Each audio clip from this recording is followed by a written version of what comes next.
What if I told you that some of the most important inventions in history weren't invented at all? They were accidents, mistakes, things that went wrong in exactly the right way. A scientist forgets to clean his lab before vacation. An engineer drops a spring. A chemist ruins an experiment and gets frustrated. And from these moments of chaos, penicillin, the microwave oven, Post-it notes. Today, we're exploring the inventions that changed everything, completely by accident. Because sometimes, the best discoveries happen when everything goes wrong. Ever wonder what the world would be like if someone had cleaned up their mess? Or if an engineer hadn't been clumsy that day? Let's find out. Life-saving accidents. Let's start with the accidents that saved millions of lives. Discoveries so important they changed medicine forever. Penicillin. September 1928, London, England. Dr. Alexander Fleming was about to leave for a 2-week vacation. Like many busy scientists, he left his lab a bit messy. Petri dishes stacked on the bench. Bacteria cultures left out. Nothing unusual.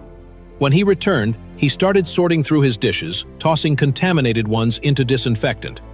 Then he noticed something strange. One dish had mold growing on it. Nothing shocking. Mold happens when you leave things out. But here's the weird part. The bacteria around the mold were dead. Fleming, being a curious scientist, didn't just throw it away. He studied it. The mold was a fungus called Penicillium notatum. It was killing bacteria naturally. But here's what most people don't know. Fleming couldn't figure out how to mass-produce it. He published his findings in 1929. But for over a decade, penicillin remained a laboratory curiosity. Then, World War II began. Soldiers were dying, not from their wounds, but from infections afterward. 2 scientists, Howard Florey and Ernst Chain at Oxford University, remembered Fleming's moldy dish. By 1942, they'd figured out how to produce penicillin in large quantities. The first civilian patient treated with penicillin was Ann Miller in March 1942. She was near death from a blood infection after a miscarriage. Within hours of receiving penicillin, her fever dropped. She made a full recovery. By D-Day in 1944, penicillin was being mass-produced for Allied troops. Infections that would have killed soldiers in World War I were now curable. Today, penicillin and the antibiotics it inspired have saved an estimated 200 million lives. All because one scientist forgot to clean his lab before vacation. The microwave oven. 1945. Raytheon Manufacturing Company, Massachusetts. Percy Spencer was a self-taught engineer working on radar technology for the military. He was standing near a magnetron, a device that generates microwaves for radar systems. Suddenly, he noticed something odd. The chocolate bar in his pocket was melting. Now most people would think, "Oh, it's warm in here." But Spencer was curious. He grabbed some popcorn kernels, held them near the magnetron, and they popped. The next day, he brought in an egg. He aimed the magnetron at it. The egg heated so fast it exploded, splattering his colleague's face. His colleague was not amused, but Spencer was fascinated. He realized microwaves could cook food from the inside out, much faster than traditional ovens. By 1947, Raytheon filed a patent for the first microwave oven. The first commercial microwave, called the radar range, was released in 1947. It was nearly 6 feet tall, weighed 750 pounds, and cost $5,000, equivalent to about $60,000 today. Not exactly kitchen-friendly. It wasn't until the 1960s and 70s that countertop microwaves became affordable for homes. Today, over 90% of American households have one. All because an engineer's candy bar melted at exactly the right moment. Sticky situations. Now let's talk about glue, because believe it or not, 2 of the most useful adhesives ever made were complete accidents. Super glue. 1942. Eastman Kodak Laboratories. Dr. Harry Coover was trying to develop clear plastic gun sights for World War II. He was experimenting with a substance called cyanoacrylate. It was a disaster. The substance stuck to everything. Lab equipment, glassware, his hands. It was impossible to work with. So he abandoned it and moved on to other projects. But here's where it gets interesting. 9 years later, in 1951, Coover was working at a different lab, developing heat-resistant canopies for jet aircraft. And guess what he stumbled upon again? Cyanoacrylate. This time, instead of getting frustrated, he had an epiphany. What if the fact that it stuck to everything wasn't a problem, but a solution? He tested it. It bonded materials together in seconds, without heat, pressure, or clamps. It was incredibly strong, and it worked on almost any surface.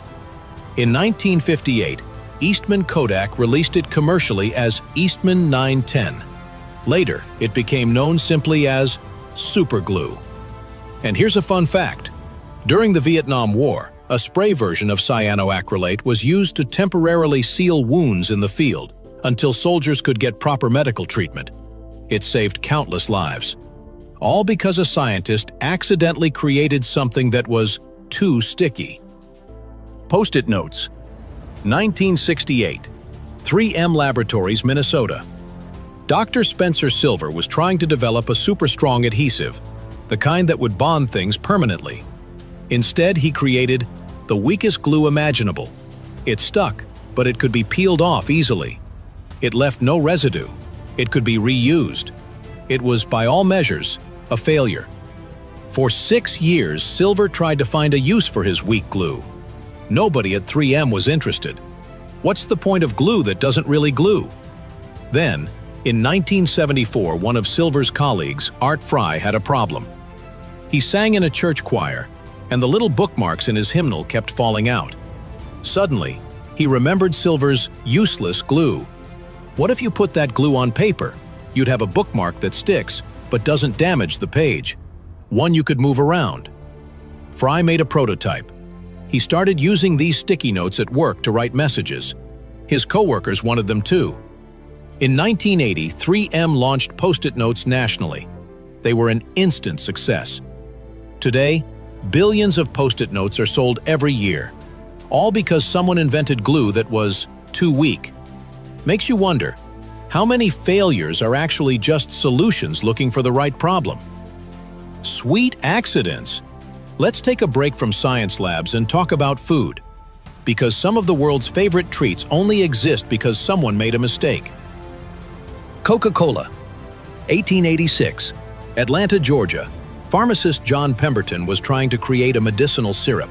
He wanted an alcohol-free alternative to his previous drink, which contained wine and cocaine, legal at the time, before anyone knew how dangerous cocaine was. His new syrup was supposed to be mixed with still water and sold as a headache remedy. But one day, a customer came into the pharmacy complaining of a headache. Pemberton's assistant accidentally mixed the syrup with carbonated water instead of still water. The customer loved it. Pemberton realized he'd accidentally created a delicious carbonated beverage. He started marketing it as a refreshing drink rather than medicine. In the first year, he sold an average of 9 drinks per day. Not exactly a runaway success. Today, Coca-Cola sells nearly 2 billion servings per day in over 200 countries. It's one of the most recognized brands in the world. All because someone grabbed the wrong water bottle. The Popsicle, a kid's frozen mistake. 1905, San Francisco, California. 11-year-old Frank Epperson was mixing soda powder with water on his porch, using a wooden stirring stick. Then he got distracted, probably by a friend, a game, who knows. He left the mixture outside overnight with the stick still in it. That night, temperatures dropped below freezing. The next morning, Frank found his sugary drink frozen solid with the stick poking out of the top. He pulled it out by the stick and took a lick. It was delicious. He called it the Epsicle, a combination of icicle and his name. Years later, his own kids started calling it Popsicle. Eventually, it became the Popsicle. He patented it in 1923 and sold the rights to a company that mass-produced them. Today, 2 billion Popsicles are sold every year. Not bad for a kid who forgot to bring his drink inside. Toys and everyday miracles. Some accidents didn't save lives or change science, but they brought joy, convenience, and a lot of fun. The Slinky. 1943. Philadelphia Naval Shipyard. Naval engineer Richard James was working on springs designed to stabilize sensitive equipment on ships during rough seas. He accidentally knocked one of the springs off his workbench. Instead of just falling to the floor, the spring walked down a stack of books, then onto a table, then down to the floor, and kept going. James watched fascinated. His wife Betty saw it too and said, "That would make a great toy." In 1945, they borrowed $500, manufactured 400 Slinkies, and sold them at Gimbel's department store in Philadelphia. They sold out in 90 minutes. Over 300 million Slinkies have been sold since then. And it all started because an engineer was clumsy. Velcro, a walk in the woods. 1948, Swiss Alps. Swiss engineer Georges de Mestral took his dog for a walk in the mountains. When they got home, burrs, those annoying little plant seeds, were stuck all over his dog's fur and his pants. Most people would just pick them off and forget about it. But de Mestral was curious. He looked at the burrs under a microscope. They had tiny hooks that latched onto fabric loops. Nature's own fastening system. He spent 8 years developing a synthetic version. He called it Velcro, a combination of the French words velours, velvet, and crochet, hook. NASA started using it on spacesuits and equipment. Shoe companies used it for kids' shoes. It became ubiquitous. All because an engineer paid attention to an annoying problem. The lesson. So what do all these accidents have in common? Curiosity. Fleming didn't throw away the moldy dish. Spencer didn't ignore his melted chocolate bar. Coover gave his useless glue a second chance. Fry remembered his colleague's failed experiment and saw its potential. They didn't just stumble upon greatness, they noticed it. They asked, "What if?" They experimented. They saw failure as opportunity.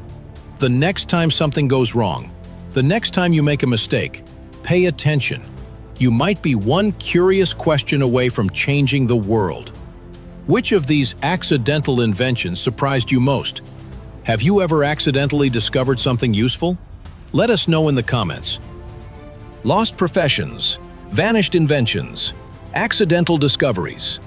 But behind every story we just told you, there were real people making choices that changed millions of lives. And their stories? We're just getting started. Subscribe to see what history forgot.